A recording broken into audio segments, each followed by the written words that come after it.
Hi, thanks again for tuning in to Sin's Workshop here on YouTube. Hope you're all having a great day. So today we're going to be talking about We're going to be talking about Rain by India R. Adams. Sorry, my mouth kind of went ahead of my thought process there for a second. This book was not my cup of tea, unfortunately. And I say that because, okay, back in high school, I read Twilight. Yeah, I have all the Twilight books. I have all the Twilight movies. I went to all the midnight showings. But I haven't picked it back up to read it because I'm not sure it has aged well, you know?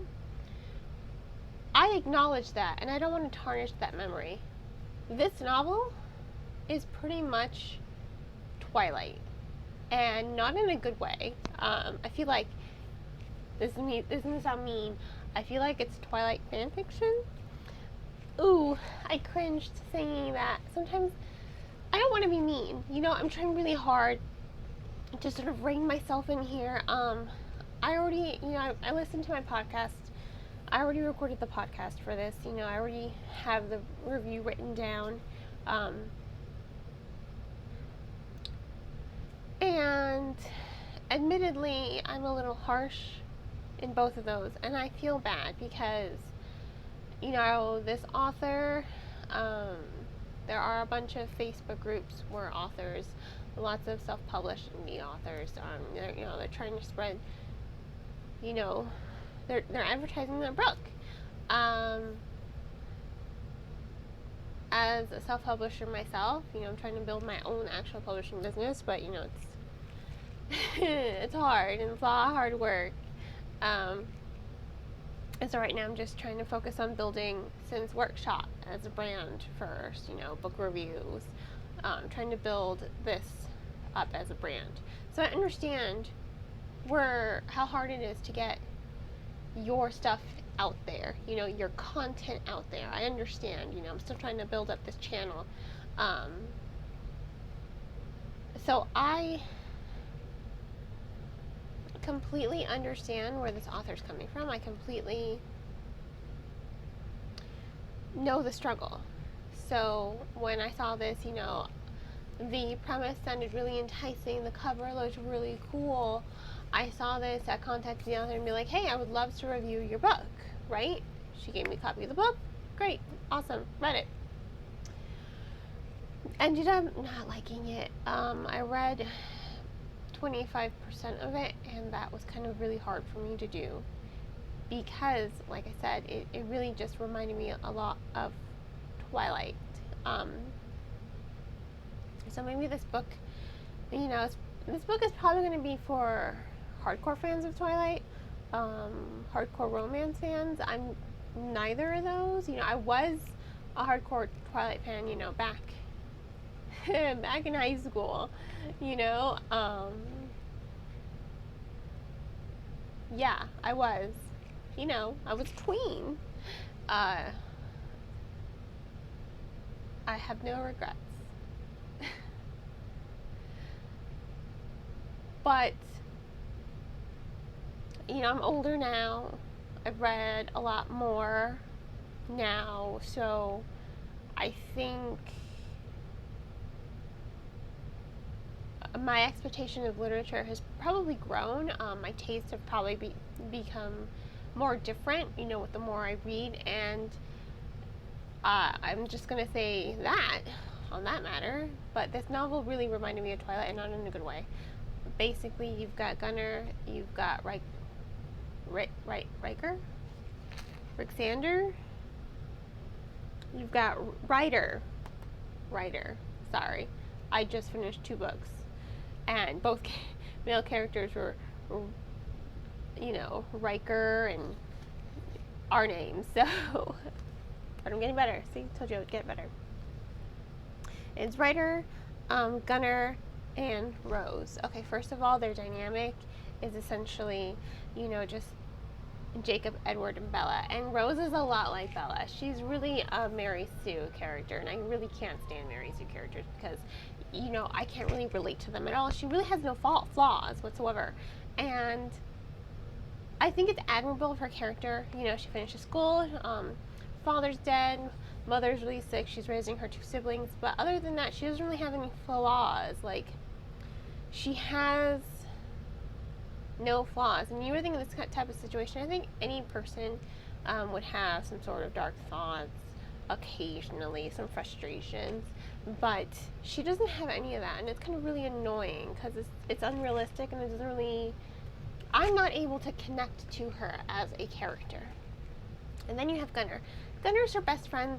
They've been best friends their entire life. He's this big, hulking kind of man. First off, I have to say what really bugged me about their dynamic was him always calling her baby. Baby, it's okay. I think that's a pet peeve of mine, the overuse of baby, because he says it a lot. And his whole tone, his whole narrative, his whole personality, it reminded me a lot of Jacob. They are best friends. He's hopelessly in love with her. She tries. Really early on in the beginning of the novel, she tries to be in a relationship with him after she accidentally kisses him on the mouth, meaning to kiss him on the cheek. Oh God, it was really painful. It was sort of like incest. I know. I'm being really harsh. I'm sorry if you don't. I know. I feel bad when I'm this harsh, but this is what it felt like. It felt really stiff. It felt really stilted. It didn't feel very natural. This whole dynamic between them, her kind of I need you in my life. Let's just try at it. It felt like there was no romance there, really. It felt really forced. It felt very stifling and really uncomfortable to read, because it's just like I didn't feel it. I didn't feel the chemistry between them because it was so awkward all the time. I didn't feel the romance either.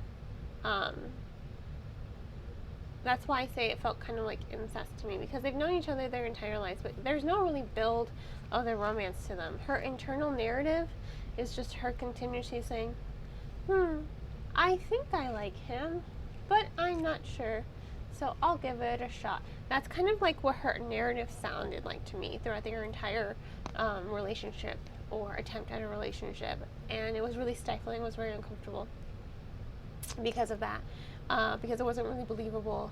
And their relationship,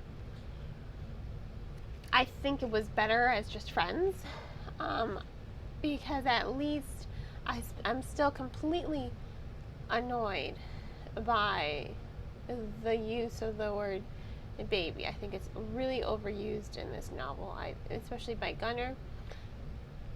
I like it better when her mom calls her baby. That kind of like, baby, come here, are you okay?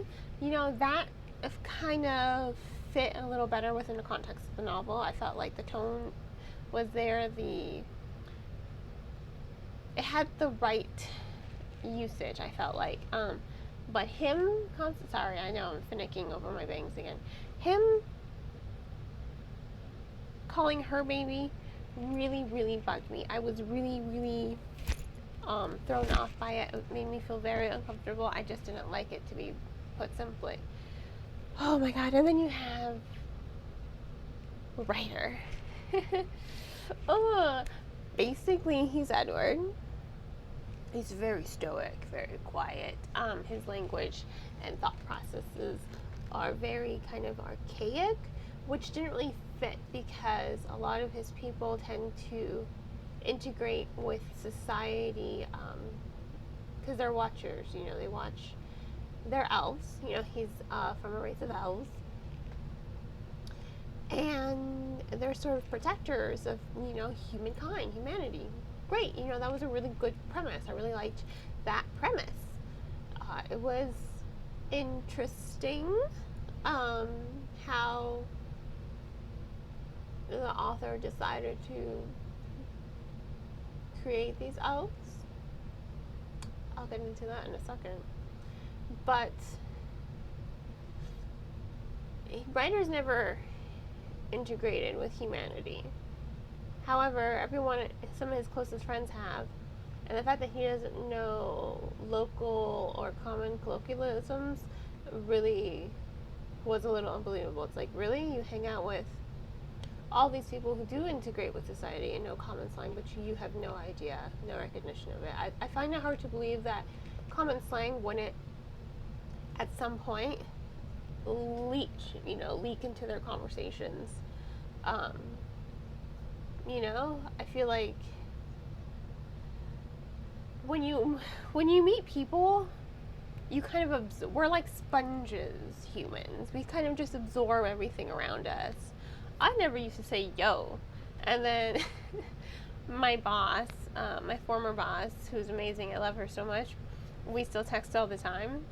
She used to say yo a lot, and then I noticed I started saying yo a lot, and now it's a part of my speech patterns, like yo, like come on. I feel like we're sponges, we pick up things around us and we just kind of say them without thinking, and that's what I think. It's just natural that humans do that. And I feel like these elves, yes, I know they're not human, so maybe they are a little bit more careful in how they think, but I find it hard to believe that they wouldn't have leaked local slang, common slang to their community. I find that really unbelievable. I don't think it's believable. So he's a really stiff, he's a very stilted character, but what really annoyed me is his automatic love. I'm not a fan of that automatic love, especially because he's like already feeling this pull. He's in love with this person that he has not even met. Doesn't know her name, doesn't know anything. He's just on the mission to like, hey, go guard this house. And then all of a sudden he's in love. And she's never met him, but she's in love. I hate that. I need to see some build.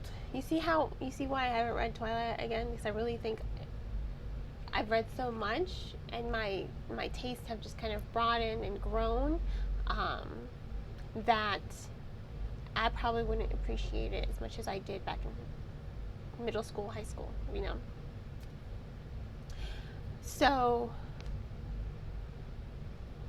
it's become a thing of me, a thing of mine, this automatic love concept. I'm not a fan of it at all. I think it can be written well. I'm not going to say it can't be written well. I think a really, really good writer can write it well, But I like to see development between characters, I like to see that kind of tension between them. There's no tension here. There's none. It's just automatic. And it bothered me. It bothered me a lot that it was automatic, and I wasn't really a fan of it. And the elves. I think the elves are interesting. They have fangs, and their fangs excrete venom. And Ryder has to, bite Rose to save her. And by doing so, pass on his venom to her. Yeah, that sounds a lot like Edward and Bella's entire relationship. You see why I think this novel was kind of like bad Twilight fanfiction? That's why. That's one of the reasons.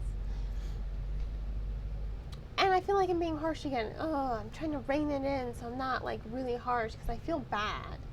I feel really bad when I really hate a novel, because I don't like giving books bad press, to be perfectly honest. But I have to be objective. I have to be honest, rather. And I have to have a level of integrity, I think. So, in order to have integrity, I think I have to be sometimes brutally honest about how I'm feeling about a novel. This is how I feel about this novel. I did not like it. I did not think it was executed well. I think it has a lot of potential, but I think it needs to go back to, you know, the storyboard. I think the author needs to go back and really rethink her character dynamics, because it's really the character dynamics that sort of ruin it all. There's lots of pacing issues as well. I feel like it takes too long to develop this story, and I wasn't a fan, to be perfectly honest. I wasn't a fan.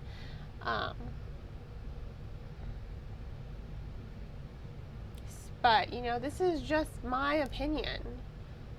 And I'm never not going to recommend a book. I'm going to tell you how I feel about it, you know, and then you can just make your own opinions on your own. I always encourage that. But I just didn't think this novel was unique enough. I didn't think it was fresh enough. I didn't think the dynamics were done really well. I think internal narratives need to be reworked. I think dialogue needs to be reworked. But it has an interesting premise to it, which is why I wanted to read it. But it was kind of a pain for me to read, especially I read the first 25% of it, and I was just like, oh God, I only read 25% of this novel. Oh, that was me, and I was just like, this novel is just boring the crap out of me, and I can't stand it. That was me. I literally had to force myself to read it, and I forced myself to read it until the end. And I wasn't a fan, unfortunately. It did not get better for me. I always tell you guys, you know, if a novel doesn't get better for you, put it down. I kind of wish I had, but, you know, this was a self-published author. I thought I'd give them the benefit of the doubt, read it until the very, very end. No, I wish I hadn't. It was just not impressive to me. I just didn't like it. I wasn't fond of it. And yeah, I apologize, you know, but that's just how I felt about it, unfortunately. As regrettable as that is, it's just how I felt. But, you know, that's my opinion. I'm sure there are going to be other people who read this book that are going to love it. You know, we all have different tastes. We all have different, you know, we all like different things. So I didn't like this book, but you might. You know, anyone watching this might decide, I want to see what this novel's about. So I encourage you to do so, you know. This novel is Rain by India R. Adams. There's a link down below to purchase the book if you are interested in purchasing it on bookshop.org. I highly recommend purchasing on bookshop.org because a percentage of all proceeds do go to local booksellers, and I'm all about supporting booksellers. If money is too tight, which I know for a lot of us it is, or if you're really hesitant after this review of whether or not you want to buy this novel but you are intrigued by it, you know, go ahead and check out the book from your local bookstore. Check it out from your local library. Libraries are a great resource for the community, and they deserve our support. And one way we can support them is by utilizing them. And I hope you will all help me out and support me by liking this video and subscribing to my channel. So, you know, on that note, I hope you all have a great rest of your day. And, as always, happy reading.